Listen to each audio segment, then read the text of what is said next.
Baik, tibalah masa yang kita nanti-nantikan pagi ini bersama dalam ruangan Bisai Tahtu. Segmen Bisai Tahtu untuk edisinya pada hari ini akan memperkatakan mengenai dengan puasa emosi. Apa yang dimaksudkan? Sebenarnya puasa ini artinya menahan diri dari lapar dan dahaga. Apa pula puasa emosi itu? Akan kita ketahui bersama dengan tetamu yang sudah berada di studio pada masa ini bersama dengan Tuan Rusli bin Bujang, seorang kaunselor profesional. Assalamualaikum. Waalaikumsalam warahmatullahi wabarakatuh. Apa khabar? Alhamdulillah, masih Adi. Sehat ya, Alhamdulillah. Gembira rasanya sekali lagi pagi ini kita diberi kesempatan dalam segmen Bisai Tahtu untuk bersama membawakan satu tajuk yang menarik juga nih untuk kita ketahui puasa emosi ya. Jadi 20 Ramadan baru kita ni memperkatakan mengenai dengan puasa emosi ya. Jadi alhamdulillah, syukur sebenarnya kita ni memang ya tertunggu-tunggu dengan segmen Bisai Tahtu ini, khususnya dalam bulan yang mulia yang penuh dengan keberkatan ini ya. Kerana kita percaya ni Hani di dalam segmen ini sering melihat isu semasa ni ya dari satu sudut pandangan yang berbeza dan dalam masa yang sama narasumber kita juga adalah seorang kaunselor profesional yang juga merupakan seorang penceramah motivasi keagamaan ya yang bertauliah Majlis Agama Islam Brunei. Selaras dengan harapan ini tetamu kita ni membawakan tajuk puasa emosi. Jadi ingin kita ketahui ni tuan ya, apa sebenarnya yang dimaksudkan, dan mungkin ada baiknya kita persilakan Tuan Rusli terlebih dahulu ya untuk memberikan mukaddimah mengenai dengan tajuk ini. Silakan tuan. Terima kasih. Alhamdulillah. Terima kasih Wali dan Hani. Tadi masa menunggu-nunggu itu Wali tadi ada sudah hari ke-20 masuk 20 kata dia tapi sebenarnya makin pulang itu kinamat dia pulang ya relevan. Okey. So kata ni sudah beralih daripada kata ni makhluk fizikal, makhluk sosial kepada makhluk spiritual. Pasal kata ni sudah makin fizikal kata ni sudah makin agak kata ni berikan nombor 2 kan lah. Yang nombor 1 yang kata ni nombor 1 kan itu hati kata ni ataupun itu ni melari kepada emosi ni. Emosi ni atau yang ataupun kalau yang itu kalbu itulah puasa kalbu kata ni. Sebenarnya memang ada disebut dalam hadis. Hani ada tadi dalam perbualan tadi sebelum sebenarnya ada terdengar tadinya pasal buat teh tadi kebetul kan. Hani tadi sesungguhnya saya sedang berpuasa. Atau puasa emosi itu. So ia menahan diri kata ni menahan diri tu insyaallah tadi yang malal kata ni kupas-kupas tadi menahan diri daripada lapar, dahaga, hubungan suami isteri 3. Tapi sebenarnya itu dalam hadis lain, hadis riwayat hadis Nabi ada yang menyebut tu kalau ada orang akan membawakan berkelahi akan bawa bertengkar ataupun menghina kata ni. Jadi cukup katakan saja arahnya kata ni sesungguhnya aku sedang berpuasa. So itu sebenarnya adalah tah aspek emosi itu. So artinya ia menahan diri. Jadi menahan diri bukan hanya menahan diri pada lapar dahaga tapi juga termasuk menahan emosi ini. Nah ini sebenarnya satu konsep yang ia jarang diperkatakan tapi sebenarnya cukup besar bahkan signifikan dalam tadi berproses itu dalam kata ini berpuasa daripada awal Ramadan ini sampai minggu ke sekarang ini kan. Awal-awal tu kita ni melatih dahaga saja. Sebab itu ada istilah apa tu dalam bulan Ramadan ini sebab segala iblis syaitan itu dibelenggunya. Kan iblis itu kalau mengikut agama tani masuk daripada pembuluh-pembuluh darah. Jadi kalau mengikut kefahaman daripada kekuatan emosi, kekuatan dalaman ini tadi, apabila kita sedang berpuasa, kita ni kekurangan nutrisi. Apabila kekuatan nutrisi, pembuluh darah kita ni itu menjadi lemah. Jadi apabila pembuluh darah kita ni jadi lemah, syaitan itu menjadi lemah juga. Di sana salah satu tafsiran bahawa macam mana boleh iblis syaitan itu menjadi lemah di bulan puasa. Pasal bila kita ni tidak makan, menahan diri daripada makan dan minuman ini tadi, insya-Allah kekuatan kalbu kita itu akan terbangun. Kekuatan hati kita ni. So artinya ujung pangkalnya itu awalnya dilatihkan, dia dirutinkan, dikondition badan kita ni untuk menahan diri pada lapar dahaga secara fizikal. Tapi itu masuk ke 10 terakhir ni atau yang bagi herannya tu.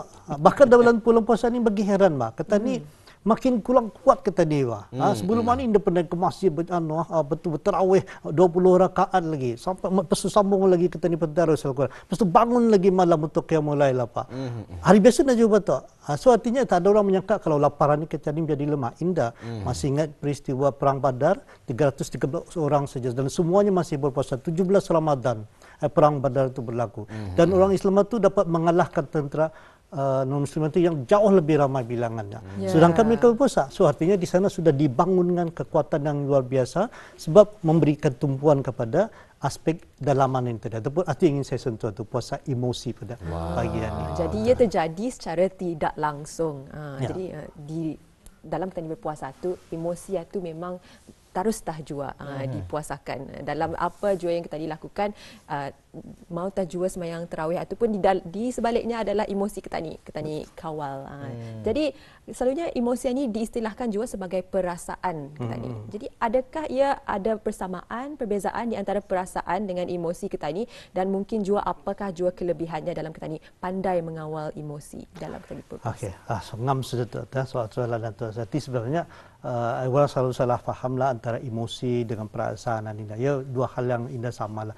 So setiap kita ni dalam diri kita ni punya kira-kira berapa jenis emosi kita ni yang berbagai. Marah, sedih, gembira, ceria.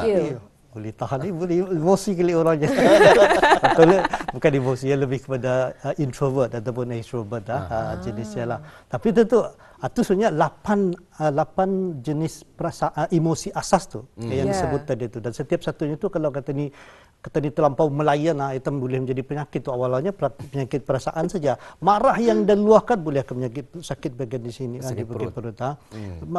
Kesedihan yang berlebihan akan bagian bawah dan seterusnya. Satu bawa kesan kepada secara fizikal. Awal-awalnya suatu orang yang depresi, mengalami kemurungan, kerisauan tekanan. Kalau dibiarkan lebih daripada 2 minggu itu ia akan berikan kesan. Sudah balik pada soalan ini tadi, emosi dan ini.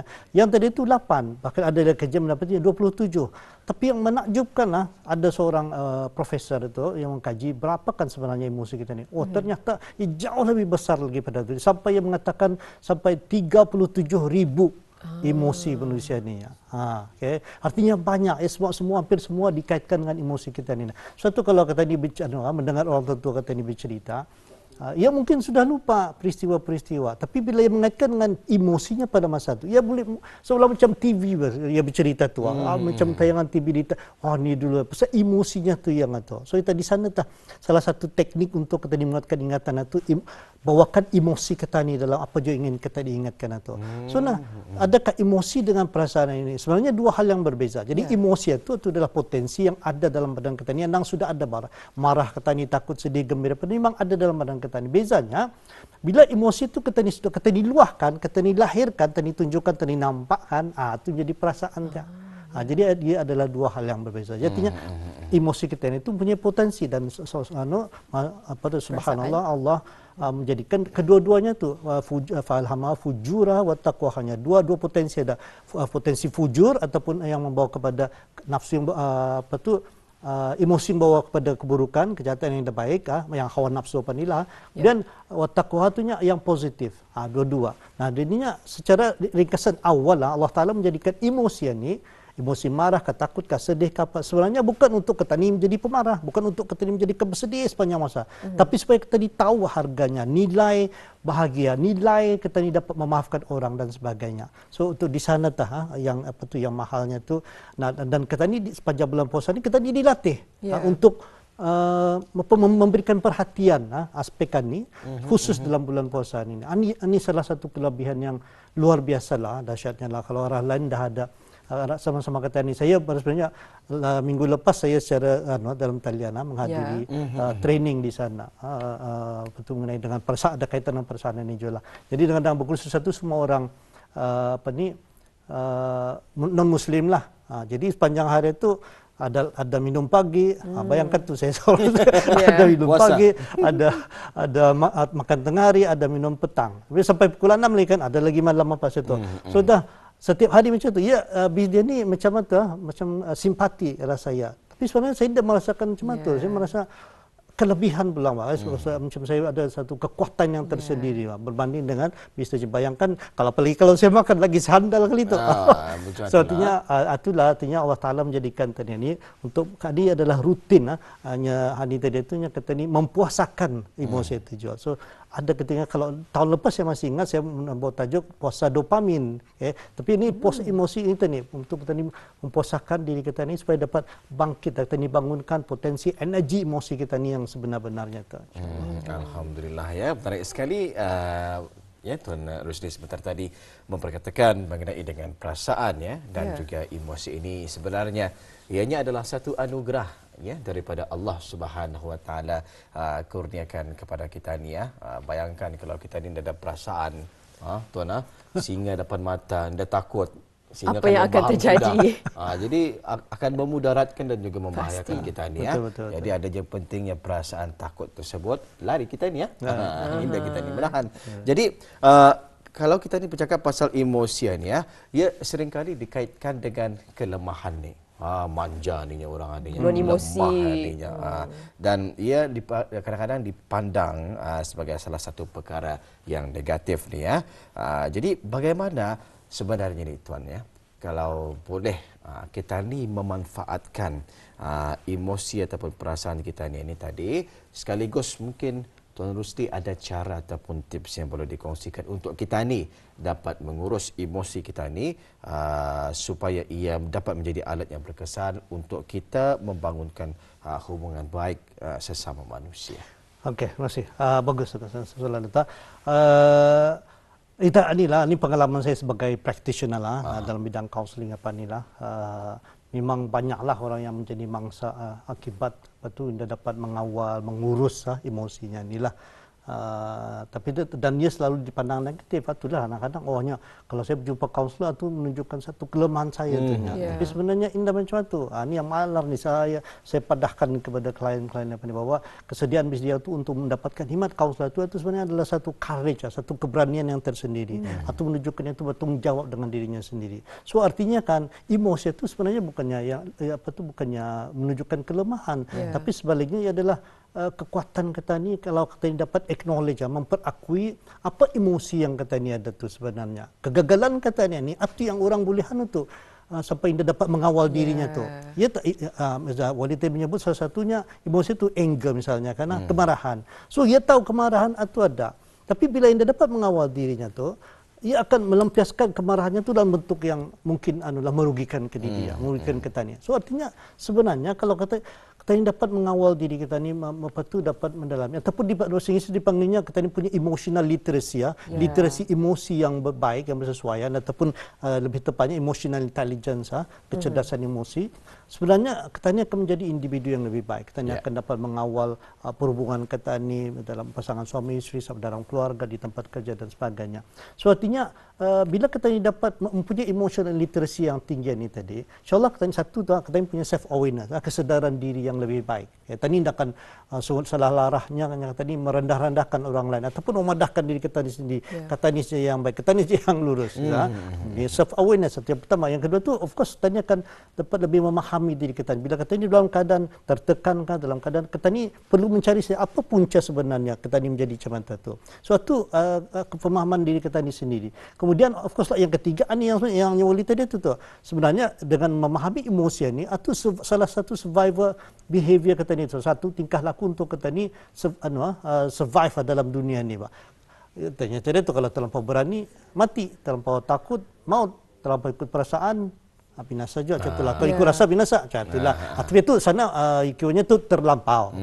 Jadi kita ni memperkasa sini bukan terlampau tapi memberikan perhatian kepada aspek emosi ni. Rupanya selain daripada kata dia berpuasa secara fizikal, tapi sebenarnya kalau menurut Imam Al-Ghazali itu sebenarnya ada tiganya. Selain kata dia berpuasa secara fizikal, secara badaniah ni, tapi aspek yang lebih sebenarnya kurang pentingnya adalah untuk kita mempuasa dari segi rohaniah ni tadi ataupun nafsiyah lah. Kalau yang tepatnya nafsiyah itu artinya secara kejiwaan itu ni puasa emosi kita ni puasakan itu. Sebab bila kita ni sudah ada punya kekuatan sendiri sana tu, so artinya bila kata ni memahami diri kita ni dia akan menjadi orang yang mangsa keadaan. Wah, ni sudah ia punya pasal ni. Kita ni jadi marah. Padahal dia satu kata ni it's our choice pilihan kata ni Untuk marah tu ada tadi menunjukkan reaksi. Untuk marah tu adalah pilihan kata ni. Satu kata ni Rasulullah SAW itu bagi pilihan. Katakanlah, sesungguhnya aku sedang berpuasa. Tapi jangan hanya di bulan puasa ni. Bulan puasa. Adi pernah saya sebut juga, apapun yang kita di sepanjang bulan puasa ni, Adi adalah rutin, persiapan kita ni untuk kita ni lakukan 11 bulan kehadapannya tu lagi. So Adi kita ni persiapkan diri, dan lepas itu kita ni buat sepanjang bulan. Sebab tu lepas itu diikuti lagi dengan puasa Daud, puasa Isnin Khamis, puasa Ahad dan sebagainya. So bila kita ni lazimkan kita ni puasakan ni, jadi emosi yang baik ni, potensi yang baik itu akan terus menonjol. Sehingga kalbu kita ni, hati kita ni itu sudah hidup, ia memandang dada yang lain melainkan memandang Allah Taala saja. Yang memandang semua ni adalah haninya. So di sana tahan itu, kelebihannya itulah. Begitu menarik sekali. Jadi emosi itu bukannya satu kelemahan, namun apa yang menjadi kelemahan adalah kegagalan kita ni mengawal emosi itu. Jadi apa yang baiknya adalah kalau kita ni pandai mengawal dan juga memproses emosi-emosi yang ada, dan juga satu naluri sebenarnya yang natural dan semula jadi datang kepada diri kita ni sebagai seorang manusia. Syukur alhamdulillah dapat kita ni mengetahui bukan saja ilmu mengenai dengan emosi dari segi psikologinya juga, tapi juga dapat juga kita ni mendalami ibadah puasa ni. Seterusnya rumusan kita ni untuk hari ini. Okey, sebagai rumusan itu memang sudah sebelum sebelum malam sudah disebutlah puasa itunya yang benarnya itu ada menahan diri, cuma kita ni menahan diri itu bukan hanya daripada makan, minum, seks apa ni, tapi sebenarnya termasuk tujuh aspek dalam ni. Imam Ghazali itu selain puasa fizikal, badani hati juga puasa rohani itu. Artinya aspek rohani ini bulan puasa ni perlu kita ni kembangkan. Artinya jangan terlampau kita ni layankan, tinggalkan, jangan kita ni melayan yang boleh membawa kepada kemarahan itu. Artinya puasa emosi ini adalah puasa yang membawa kepada kita ni cuba membangunkan kalbu kita ni ataupun roh kita ni itu, sehingga kita ni akan membawa satu karakter Rabbaniyah, karakter ketuhanan. Maksudnya ketuhanan itu kan rahmat, kan berpuasa ini penuh rahmat. Jadi kalau kita ini membawakan rahmat itu menjadi rahmat kepada orang lain, itu yang insya-Allah orang sekeliling kita itu tadi menjadi tubuh yang terapeutik, bahawa orang akan menjadi bila kita ni menjadi tenang pikirannya dan sebagainya. Suatu potensi yang dapat kita dibawakan. Suatu akhirnya Allah Taala bagi kita itu diturunkannya Lailatul Qadar. So kalau orang sudah mempuasakan dirinya selain daripada secara fizikal, tapi puasa rohani juga ataupun emosi tadi, bila itu somehow ia lebih bersiap sedia sudah untuk menerima Lailatul Qadar ini tadi. So daripada sana artinya ia akan menjadi orang yang kalbunya itu sudah hidup. Maksudnya bila sudah hidup, akibat daripada emosi dia, bila hatinya, emosinya sudah hidup, ia akan sentiasa ingat Allah Ta'ala saja. Marah pun yang dia kenal, siapakah dia akan untuk marah ke dia, sama-sama makhluk Allah Ta'ala-nya. Ia ingatkan Allah saja, itu ia akan berzikir saja. Itu kemahuan kalbu itu, hati ataupun emosi yang dibangunkan itu tadi ni. Fizikal kan mau makan, tapi kalbu, hati, emosi yang dibangunkan itu ia akan mau berzikir saja. Ia memandang dada lain melainkan memandang Allah Ta'ala saja. Di sana letak anunya tu, kekuatannya macam mana agama tu mengembangkan kita ni. Secara zahirnya mungkin bukan fizikal dan emosi, tapi rupanya jauh lebih dalam lagi yang membangkitkan potensi kita ni yang sebenarnya supaya menjadi spiritual being, makhluk spiritual. Itu salah satu. Baik, alhamdulillah, itulah rumusan dan juga kesimpulan yang dapat dibawakan pagi ini dalam segmen Bisa Satu mengenai dengan puasa emosi Jadi satu topik yang menarik juga untuk dibincangkan pada pagi ini berkenaan dengan emosi mengawal minda emosi dan juga perasaan kita ni kerana di bulan Ramadan ini memang tidak ada alasan lagi syaitan dibelenggu. Kalau kan marah-marah dia dapat disalahkan syaitan atau kita ni kerana syaitan dibelenggu. Jadi di sinilah bulan Ramadan itu dipanggil sebagai bulan tarbiyah. Bulan pendidik jiwa dan juga hati kita ini. Apapun, ribuan terima kasih kita ucapkan dengan pembawaan topik yang menarik pagi ini, Tuan Rusli Mudah-mudahan ada kesempatan, ada jodoh, kita ini akan bersama lagi di lain waktu, mungkin dengan tajuk yang lain pula, yang pastinya dalam segmen Bisa Satu. Terima kasih. Assalamualaikum Tuan. Waalaikumsalam warahmatullahi wabarakatuh.